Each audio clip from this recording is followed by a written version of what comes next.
What's up, hockey fans, and welcome to another edition of Just Winging It. We have another special guest for you here in the month of February. This player, a former K-Wings player, spent 4 seasons as a standout at Western Michigan University, spent parts of 3 seasons in a Kalamazoo Wings jersey in the late 70s and early 80s, and played 10 games in the National Hockey League for the Quebec Nordiques. In the 79-78 season, he became just the 5th Black player ever to dress in an NHL game. And without further ado, I'd like to welcome Bernie Saunders. Bernie, thanks so much for doing this. I appreciate it. Thanks for having me. It's an honor to have you on the show. First of all, just how are you and what have you been up to these days? I'm doing great. I'm living in South Carolina right now, Myrtle Beach. I lived in the New York area for a long period of time. One of those life lessons where my girlfriend suffered a really tragic stroke.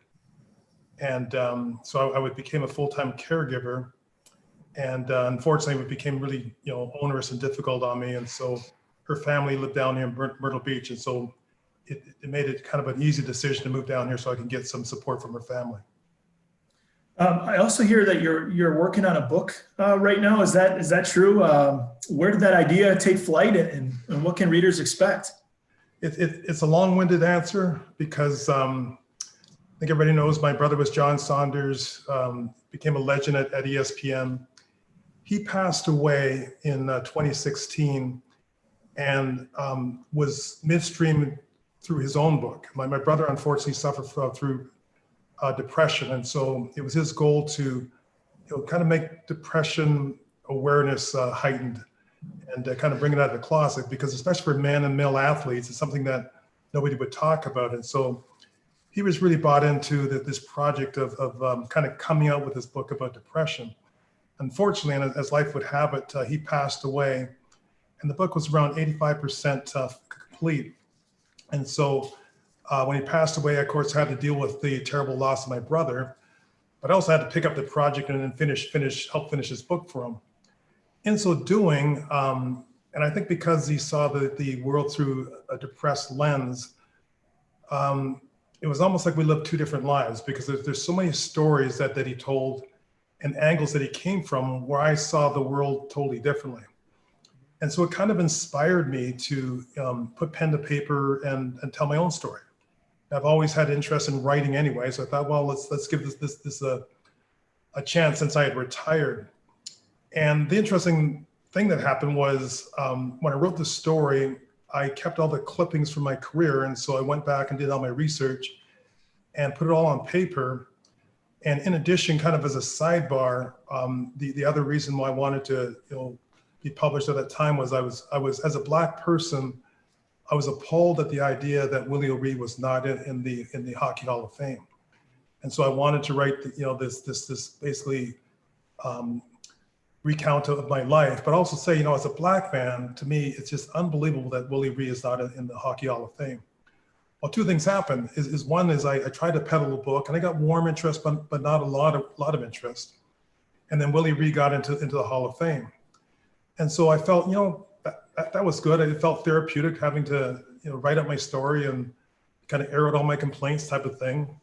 And Willie OReilly was in the Hall of Fame, and so I kind of put pen down, and I was okay with it. But because I had peddled it to a couple of companies, about a year later, they came back to me and said, "Bernie, you got to tell the story." And so I was kind of reluctant. I'm a very private person, but I'm kind of reluctant. But when I see things happen almost on an annual basis to a Black hockey player, like, for example, I'm sure you're aware when the Keandre Miller thing happened, he's doing a podcast, whatever, like we're doing here, and the thing gets hijacked and the N-word is all over and so on and so forth. Yeah. I see stuff like that happen. I think, Bernie, maybe you should tell your story. You're kind of complicit in your silence. And so I felt maybe it's time for me to come out and tell my story. Well, I for one, can't wait to read the book when it comes out. You and John, you mentioned your brother, John Saunders.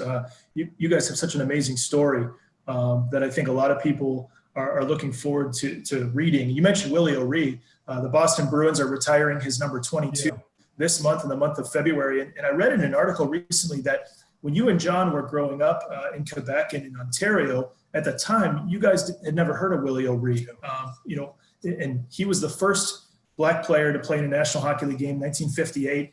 Almost 20 years, or a little over 20 years later, you became the fifth. So in that time, in that 20-year span, only three other Black players played in the National Hockey League. And I mean, it shows, there's a long way to go, obviously, but what did Willie OReilly mean to you when you got to know his story a little bit? And obviously, you were a champion for him getting into the Hockey Hall of Fame.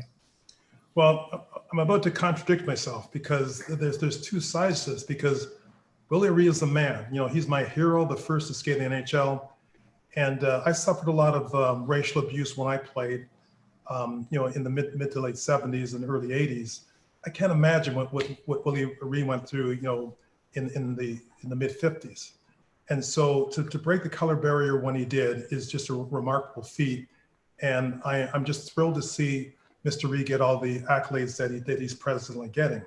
Now, the flip side of that is there was no internet back in my day. And so when John and I played, when we were coming up, both, the outskirts of Montreal and later in the outskirts of Toronto, nobody had heard of Willie OReilly. And so John and I thought we were the only two Black hockey players on the planet. So for most of my formative years as a hockey player, everywhere I went, everywhere I played, nobody had seen a Black hockey player, heard of a Black hockey player, etc. And then eventually we'd hear these faint, whispers of there might have been a Black guy that played for the Boston Bruins years ago type of thing. So it's kind of interesting because there was a 16-year gap in hockey from when Mr. OReilly played and then when Mike Marston came with the Washington Capitals. And the same thing, Mike Marston actually has a brother by the name of Larry Marston who played against me in the CCHA, he played at Ohio State. And my point is, when the Marstons were coming up, Bill Riley was number 2 and Tony McKegney was number 3. When they were coming up, we didn't know about each other. Probably the only way that you would know about each other would be to maybe have the Hockey News or something, but I didn't get a subscription to the Hockey News. And so I'd never seen or heard of a Black hockey player. Point being said is that the Saunders brothers thought we were Willie OReilly, because we were the only Black hockey players that we had seen until Mike Marston skated for the Washington Capitals. You and John had tremendous careers at Western Michigan, standout players, 4-year career for you. You left the school as the all-time leading scorer in Broncos history. What was it like playing with your brother in college and that whole experience in Kalamazoo? Well, it's funny, John, it's a little bit of a misnomer because my brother was instrumental in me going to Western. The evolution of me is I'm a year and a half younger than him. And so John had actually started off at Indiana University, which is weird because they're not known for hockey. Yeah. But at the time, they were peddling the idea of going varsity, and so they brought in my brother. But he only lasted there for a couple of weeks, and he actually went through some racial issues there. And so he left. And then he went to Michigan. Dan Farrell was the coach. And my brother made the team, but he's kind of on the practice squad. And so just as luck would have it and fate would have it, they scrimmaged against Western Michigan. And Bill Neal at the time was the coach at Western Michigan. And so somehow there was a conversation between the two. And Bill said, if you're not happy at Michigan, transfer 100 miles down the road here to Kalamazoo. So that's what happened to my brother. At the meantime, and kind of in parallel, I'm back in Canada playing for the Pickering Panthers under Sherry Basson. And I had, like 15 plus scholarship offers. And so I kind of had my pick of the litter of where I wanted to go. And I was actually going to go to a St. Lawrence or Michigan, literally called Bill Neal to tell him I was not coming to Kalamazoo. And on the phone, I changed my mind because I wanted to be with my brother. And so I came to Kalamazoo to play at Western Michigan. So now I landed in Kalamazoo playing at Western. My first semester, which John had to redshirt, so John had to sit out. He played 1 or 2 games that semester, but flunked out at Christmas time. So my brother flunks out and he goes back to Canada and basically leaves me to play at Western. So I always kidded him, you went on to fame and fortune and left me in Kalamazoo. Yeah, I didn't know all that. I knew about the Saunders brothers at Western Michigan, but I didn't know the backstory there and how that all played out. And you mentioned the racism that John felt in his time at Western Michigan, and you both experienced throughout your career. And I saw an article this month, actually, it came out in the Toronto Sun, where you mentioned that you guys experienced this racism in hockey on the ice and in the stands, but also in your own locker room from time to time. How difficult was that to go through, especially in your younger years and throughout your career? John, this is a real difficult subject for me to talk about, but just as you described, it was kind of the trifecta. So there's always stuff in the stands, like the abuse I took from the stands, was unfathomable. Almost every road game, there's things that were happening, and you try to say it didn't affect you, but it was a really, really difficult time. On the ice, there's always instances on the ice where it could have been an individual, or sometimes you could tell there was a locker room bounty on my head because the whole team would be coming at me. And as you know, hockey is a tough enough game, not, as it is, and very physical, but to take on that was a challenge as well. And then I describe it in the book, but there was a few unfortunate incidents in my own locker room. And what I kind of talk about is that I knew I had to deal with all the other stuff, the fans and the opponents and whatnot. But the thing that just hurt me the most and made it most difficult was when I felt like I was an island in my own locker room. Now that said, because what happens is when you speak out, the blogosphere says, "Oh, there goes another black guy blaming his lost career on prejudice." And I try not to do that. I recognize that it's really hard and difficult to tug on an NHL jersey. I used to look at a guy like Brent Jarrett as an example, or maybe a Kevin Shamahorn. Those guys could play in the NHL, but Shammy played in the Red Wings organization, and they had a glut of right wingers type of thing. And had he gone to maybe the Colorado Rockies or something, he could have. So everybody's got their own story, and so I'm not going to sit here and tell you that it was just my blackness that kept me from the NHL. But I am here to tell you that it became that much more difficult for me because I had all these outside influences that made it very difficult. And quite honestly, after a while, it just wore me down.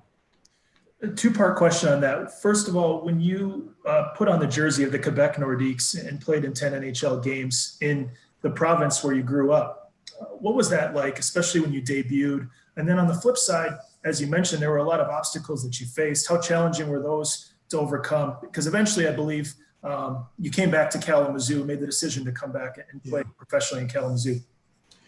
Yeah, so the first question is, there's nothing like tugging on an NHL jersey. I'll tell you that. It's almost like your first kiss or your first date.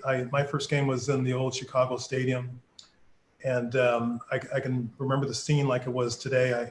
I tell the story in the book. I remember going down right wing at the end of a shift, and my first shot was against Tony Esposito. And I kind of took a wrist shot because I didn't have a full head of steam, and he gobbled it up with his right hand and kind of looked back at me like, you're going to have to do a lot better than that around here type of thing. And so that was a thrill, especially in my, I guess, my native province. But with that said, I kind of naively felt that when I made it to the NHL, it would be Mecca and everything would be pristine and perfect. And I was disappointed to find that I experienced the same type of racial abuse there that I did in the minors. And so call it naivety type of thing, but I felt once I made it to the NHL, it would stop. And if anything, it might have accelerated. Did you lose some of the passion for the game at that point? I mean, did it kind of wear you down after a while? Yeah, that's a great question for me, John, because I played the game with what I call like a youthful exuberance. Everywhere I went, I was proud. I'm proud enough to say that everywhere I went, I became the fan favorite. And also the flip side of this is you can cry and whine about the prejudice that I faced, but there's another side of the coin. And every place I played, the home fans embraced me, loved me. When I played in Syracuse in the AHL, for example, there was a Bernie Saunders fan club, up in the one section where they pack a section and bring banners and so on and so forth. Now, that was partly because I was black, but it was also partly because I played with this, this exuberance. I use the analogy of Pete Rose, where Pete Rose didn't just run bases, he owned those bases type of things. And that's kind of the way that I played. And what I'm leaning towards is that, yeah, so when I finally left my last year, the reason why I played for the Kalamazoo Wings that last year was because I started the first year and I played in the AHL and CHL in Cincinnati and Syracuse. I basically tore up the league that year. The next year, I did really well as a Nordique, but they sent me to Halifax, and Halifax was the Montreal Canadiens farm team that had Guy Carbonneau and Danny Daou and Craig Laughlin and people like that. And so I literally sat on the bench the second year. So I go back to the third year, and they basically says, well, you didn't score last season, so you're going back to the minors. And I thought, well, I can't score when I'm sitting on the Montreal Canadiens farm team's bench. So that's when I said no. I said, I'm not going to reprove myself. And then that's when I came back to Kalamazoo. So to go back to your direct question, yeah, I just felt like my heart was cut out. I couldn't do it for another year the way I had been treated. And I basically came back to Kalamazoo as a way to end my career. Was there a comfort level in Kalamazoo, having played collegiately in Kalamazoo at Western Michigan? You mentioned guys like Shammy and some of your old teammates with the K-Wings when you were here. I know the alumni group is pretty close and keeps in touch on a regular basis. Did that factor into your decision too? Absolutely. You know, Kalamazoo is so much to me, and that the Wings basically to me are one of the best franchises in hockey. You know, not just the IHL or whatever league that they compete in. Ted and Martha Parfit, when I was there, owned the franchise, and they literally ran the franchise like an NHL program. And so I'm sitting over the other side of town, going to Western Michigan University, but I'm a Wings fan. You know, any day off I could get or whatever, I'd migrate over to Wings Stadium and watch them play. I saw them win their Turner Cups with, you know, Kevin Shamahorn and Lenier Candia and Alvin White and all those great players. And so, if anything, I always wanted to wear the Wings uniform because I was so closely united to them playing over at Western. And so that was a thrill for me to end my career with the Wings. But the flip side is that I had already played, because what happened to me is when I finished my career at Western, John Ferguson with the Winnipeg Jets called me and wanted me to play with the Jets in the WHA. And so I'm still at Western, you know, basically have something like 5 weeks or something like that to go in my semester. And I flew out to Winnipeg and started skating with the Jets and did pretty well. But we had to make this decision, should I play the rest of the WHA season or go back? And of course, I wanted to graduate. So I came back and they said, well, when you go back, play in the IHL. So I came back and I played my first, I think, 3 pro games with the K-Wings that season before I went to the Nordiques. Now, I learned something this week, and tell me if this is true, but after your career, your playing career ended, did you spend 17 years working for the Upjohn company as your post-hockey career started? I know the Upjohn family is well known in Kalamazoo, obviously. Yeah. At the time, it was just a small family-owned business. What was that like? You know, it's funny how life is, because in a way it was a plan, because when I played at Western, as you know, on any given night in Kalamazoo is one of the best hockey towns out there. I don't care about Flin Flon or Minnesota or wherever you are. Kalamazoo ranks right up there. And on any given night, you know, you can pack Boston Ice Arena and you can pack, you know, Wing Stadium that's the same evening. And so I love the town, and at our games there'd be a lot of Upjohn people and other influential people. And so when I was making the decision to leave the game, my whole strategy was, you know, I've got a pretty good brand name in Kalamazoo, so if I can just get back there, I can start petitioning for a job. And so while I was playing or skating with the K-Wings, I was also had my resume out there trying to land a job. And I think it was something like a week after I played my final game with the K-Wings, I was over Upjohn, sitting behind a desk and launching a different career. But I love Kalamazoo. You know, if it wasn't for the weather, I think I would be there today. I skated for the Wings. I skated for the Broncos. I coached in the KOHA. I coached at Portage Northern, and I worked at Upjohn. So I pretty much have the town covered. I got to say, as much as I love Kalamazoo, you got it made down in Myrtle Beach as far as the weather's concerned. So it's definitely a step up. I just have a few more for you. In that Toronto Sun article, again, it came out this month, and if our fans haven't read it yet, I highly recommend they give it a read, and I'll try to post it to our social media. But I didn't realize that you and your brother were close friends, are close friends with Neal Smith, former general manager of the New York Rangers, Stanley Cup winning GM. And one of his quotes stood out to me.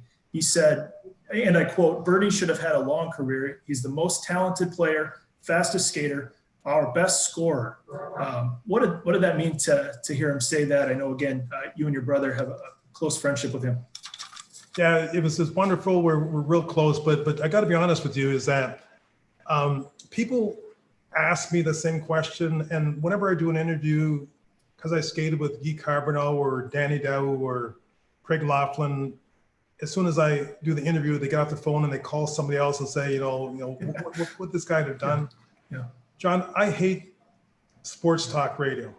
Yeah. People say, is Jordan better than this person? Is Gretzky better than that person? The simple answer is we don't know, right? Because they're different eras, we don't know. So when people ask me, "Bernie, what would you have done in the NHL?" I won't answer that question because we won't know. To me, that's the tragedy is that, and I guess the sadness that I have is that I'll never know. But I accept that. Life can be like that. And if anything, I took all the lessons I learned in hockey and I transferred them to my business career. I always had a strong work ethic, and I used that same philosophy in business, and I was ultra successful there. And so I love the game. It taught me a lot, and I just transferred the lessons I learned in hockey to other things in life. Obviously, with everything that's happened in the past year, as you mentioned, some of these events that keep occurring, you mentioned Keandre Miller, are obviously very, very tough to see continue to happen. How important is it to be vocal, to use your platform, and have these conversations about racism in hockey to continue to make a difference in the sport? I think it's critical, and that's one of the reasons why I've started to speak out. And it's difficult to speak out because I'm a very private person, and obviously you subject yourself to a lot of abuse. I try not to do much of it, but when that article came out, there's an online version of it. And it's like I allowed myself one time to go online and see what the comments were. And of course, the comments are, "Oh, there's another guy crying about his career," type of thing. So you subject yourself to criticism. But the flip side is, like I said in the article, if you're complicit, you're complicit in your silence. I mean, you got to speak out and try to assist. When that happened to Miller, I don't know the kid. He's a bright, talented kid, but just like me, he doesn't need that in his life. I went back to Sherry Basson told the story in that article that almost brought tears to my eyes, because we're playing in a game, in Junior B when he was my coach, and I'm taking it from the stands, and he stopped the game. He stopped the game and basically wanted this guy thrown out of the arena and refused to start the game. I'm this poor little kid. I just want to play. I don't want the attention. I don't want all this stuff thrown my way. I just want to play the game that I love. But everywhere I went, I was faced with incidents like that. So when I see a Miller go through it, I kind of go through my little experiences when I was his age or a little bit younger. And like I said, I feel like, man, if I don't speak out, then I'm not really helping the cause. And so again, it's difficult for me, but I think it's time that I do. Bringing things back full circle to the book that you have that you're working on, that's expected, from my understanding, you said in early next year for the release? Yeah, it looks like September. A lot of these stories, I'm sure, and many more are going to be in that book. We talk about your brother, John Saunders, and kind of a full circle moment personally for me is, as a young kid, I grew up watching ESPN and falling in love with sports and hockey. And I just remember John Saunders being one of the best in the business in sports broadcasting. In the article that I previously mentioned, it talks about how you guys were very different in a lot of ways, but you were so close. What did he mean to you and throughout your life? Well, I kind of laugh because how'd you like to be John Saunders' little brother? even in class, I'd show up, to class, and I get a teacher he had, a year before me, and they'd be like, "Oh, you gotta be wonderful, just like your brother." And then after about a week, they're like, "Oh, geez, what happened to you?" type of thing, because John was so charming and engaging. The thing that was cool about my brother's career is that he just had the gift of external communication, and he also had the gift, and I think it is a gift. I don't think people truly appreciate it, but he had that gift of being himself on the air. As you can probably tell, I'm not good at it. I hate doing interviews. But John would get on the air, and he would just basically have people in his lap type of thing. And he didn't bring an ego or anything. He just basically reported the news. And so that's actually how he got to ESPN, because when he was in Baltimore, Maryland, and at the time he was the main broadcaster for the Baltimore Orioles when they were going through the dynasty with the Ripkins and Eddie Murray. And I never thought John would leave Baltimore. But what happens, you would know in this business, but when ESPN was started up, they did some market research, focus groups, and they basically put people in front of a TV set, and they show a bunch of talking heads and say afterwards, okay, you just saw 5 people, whatever it is, who did you like? And consistently people say, John Saunders. It's just because he had that friendly, affable style about him, and never grew an ego. So I was always really proud of him, and the fact that he never got an ego. In fact, he said to me one time, he says, Bernie, if I ever get an ego, I want you to be the first person to slap me, because I don't want to be like that. And happy to report that I never had to slap him because he never grew that big ego. Well, I know you're humble, but I have a feeling the sports talk, the sports conversation runs in the Saunders family, because just in this half-hour interview, I've learned a lot, and it's been a pleasure. And I mean, we could talk all day about hockey, and I don't want to spoil anything more out of your book, because like I said, when that book comes out, I'll be first in line, and we look forward to sharing it. But thank you so much for doing this and for sharing your story and making a huge impact on the game of hockey, not only in Kalamazoo, but especially coming out here with this book and telling your story. Thanks, John. I miss everybody back in Kalamazoo. I'll say hi for you. Thanks, Okay. Bernie. Take care. Stay safe. You too. Thanks a lot.